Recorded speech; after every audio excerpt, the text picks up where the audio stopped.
I usually painted nighttime scenes, and I wanted to go beyond like certain timelines. So this one will be, somewhere like it's unidentifiable time.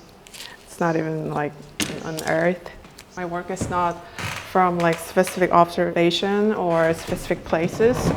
It's more about the atmosphere of it, temperature, humidity, the smell of the air. When you go outside in like really early morning before sunrise, you smell the little cold air. It's more of I think it's about emotions of that day. So in this work, I wanted to have windy weather on the bottom parts, but really calm, no air on top of it. So I'm trying to make a dynamic movements with the grasses. But I put planet instead of sun or moon, which we're gonna make not like Earth place, eerie feeling of it. Mars or somewhere that I don't really know.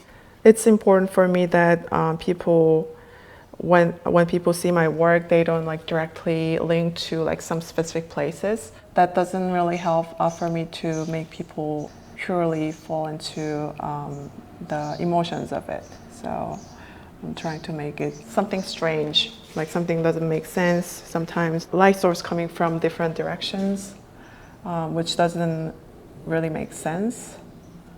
But I like that. Actually, this series started during COVID. When I had a studio in East Village, I was like completely isolated. I mean, like a lot of people in New York were like that, but I guess I just isolated myself for 2 years, and it was pretty depressing. I used to have like a little bit of figures and animals in my work, but during the time I didn't want to paint any live creature. I just wanted to paint like pure nature.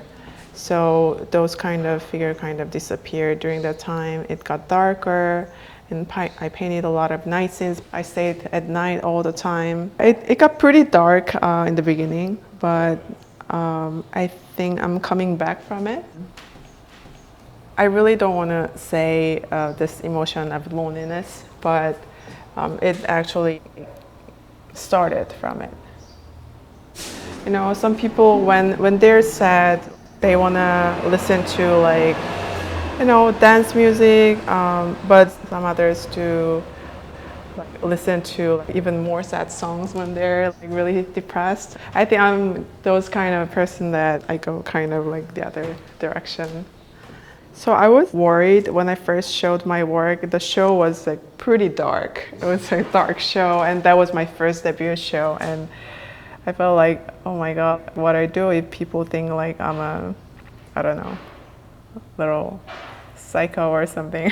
But surprisingly, a lot of people shared their emotion about the same kind of feelings, and I was really touched by a lot of feedbacks that people actually felt really lonely during that time, and they expressed that to me, and they kind of shared the emotion in my show.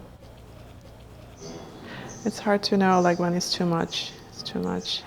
I love to watch post-apocalypse movies, and I have a lot of screenshots from it. Yeah, I don't actually use them, but I just have a lot of them.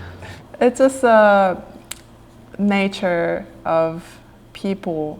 People have a real personality, like in extreme circumstances. That's another moment that remind us that humans are vulnerable, humans are fragile.